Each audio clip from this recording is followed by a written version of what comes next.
It takes courage to share your truths. And I know it could end disastrously.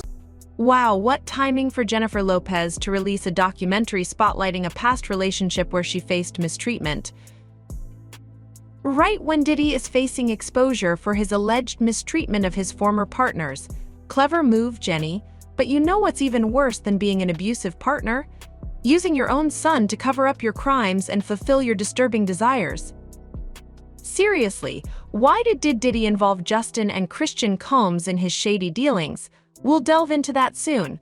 But Decided to tell my story, and I've never shared with anybody in the world. first, let's talk about Jenny from the block.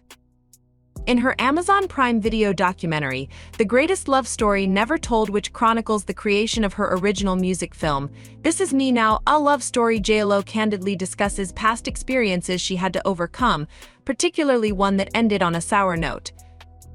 It's not surprising to many that J.Lo seems to be referencing her tumultuous relationship with Diddy.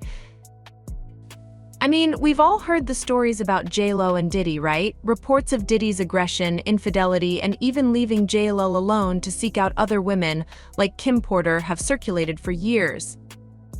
There was even a claim by genedeal that Diddy once threatened Will Smith over J.Lo. Gene also spilled that Diddy once threatened Will Smith because Will and Jada were showing interest in inviting J.Lo to one of their parties. Allegedly, Diddy approached Will Smith and accused him of trying to pursue J.Lo, even expressing a desire to physically confront him and requesting Gene's protection. Clearly, Diddy was openly volatile during his time with J.Lo. In her documentary, J.Lo touches on domestic violence while discussing filming scenes for her song Rebound. In one scene, she and her on-screen love interest perform a dance routine depicting a toxic relationship. And he'll call and Kim wouldn't answer. And if she was out, he would ask the babysitter, do you know where she at? Well, she said she was gonna be here because she had Kristen at the time. You know what I mean? So now we go on where Kim is at. And if she was with somebody, he made it very uncomfortable for that person to be with, using the bodyguard. Reflecting on the experience, she expresses relief that it's in the past, but gets emotional when discussing the storyline during a car ride. She admits to being physically overpowered and mistreated, though she doesn't explicitly name her abuser. However, given recent revelations about Diddy and her past with him, it's highly likely she's referring to him or someone similar who mistreated her. Perhaps J.Lo refrained from directly mentioning Diddy out of fear, but someone who didn't hold back is Lil Rod. Lil Rod aired Diddy's dirty laundry in his lawsuit, shedding light on Diddy's exploitation of his son, Justin Combs. According to Lil Rod's claims, Diddy instructed both Stevie J and Justin to recruit women for his parties. In Justin's case, he was specifically directed to seek out underage girls to attend these events. Lil Rod even provided screenshots showing Justin's presence at these parties alongside Diddy, with some images clearly depicting underage girls. It's one thing for Diddy to engage in questionable behavior, but involving his own son crosses a line. Day party that I think either Matt Damon was giving for Ben Affleck. It was just a little gathering. They was at the Four Seasons. Will Smith and his sister and her husband, we were all sitting on this side of the room. Matt Damon, Ben Affleck, Jennifer Lopez, Puff, Will Smith, and Jada, and it was sitting on the other side of the room. But wait, there's more. Not only did Diddy use Justin to fulfill his desires, but he also allegedly used him to conceal his crimes. Lil Rod states in the lawsuit that a man known only as G, a friend of Justin's, was involved in a troubling incident.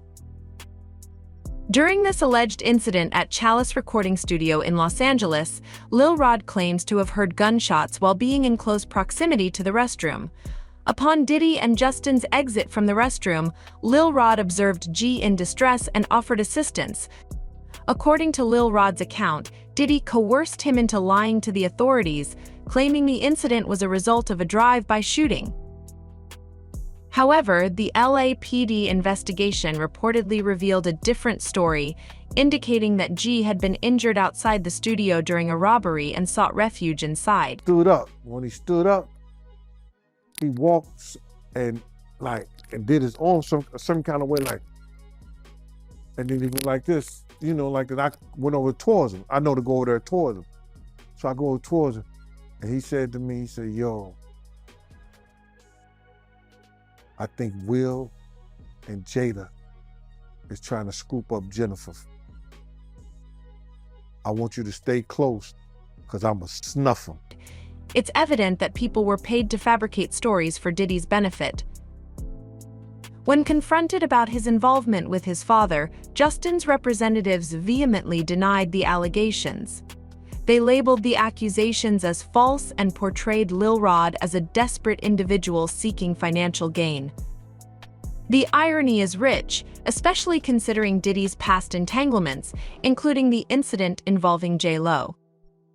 Speaking of which, although it's a distant memory, let's not forget the incident at Hot Chocolate nightclub in New York back in December 1999. Diddy and J.Lo were there to celebrate the release of Shine's upcoming album. Around 2:20 a.m., Diddy accidentally caused a disturbance involving a patron named Matthew Allen, also known as Scar. It seems Scar didn't take the incident lightly, and fueled by Diddy's inflated ego, Diddy purportedly showered Scar with money as if it were confetti. Some reports even suggest that Scar retaliated by tossing large stacks of cash himself. Regardless, egos were bruised, and money was flying everywhere. The impromptu payout turned chaotic as club attendees scrambled to grab the money. However, the situation quickly spiraled out of control. Gunshots rang out, injuring 3 patrons, with one woman taking a direct hit to the face. J.Lo and Diddy hastily departed in a 1999 Lincoln Navigator but were soon pulled over by the police for running a red light. According to police reports, they discovered a stolen 9mm firearm in the trunk, resulting in their arrest. J.Lo's ordeal continued as she spent the next 14 hours in a holding cell, alternating between unintelligible cries and uncontrollable sobs, according to police sources. Although charges against both J.Lo and later Diddy were eventually dropped, rumors of their relationship's demise circulated in the aftermath of the incident. Meanwhile, rapper Shine, associated with the altercation, endured 9 years behind bars, taking the fall for a crime allegedly committed by Diddy. Now, the woman who holds Diddy accountable for the 1999 incident refuses to rest until he faces consequences for the impact on her life. How do we know Diddy's involvement for sure?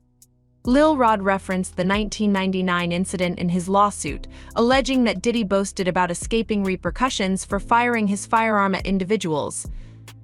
Specifically, Lil Rod claimed Diddy's responsibility for the nightclub incident in New York City involving Shine. While we discuss Diddy's treatment of J.Lo, it's worth noting that despite potentially feeling threatened by Diddy, she has never spoken out about another individual taking the blame for his actions. It's a concerning revelation. As J.Lo sheds light on her experiences, she must corroborate the claims made by this woman regarding Diddy's actions, and Justin must also come clean. It's baffling. These revelations are infuriating, to say the least.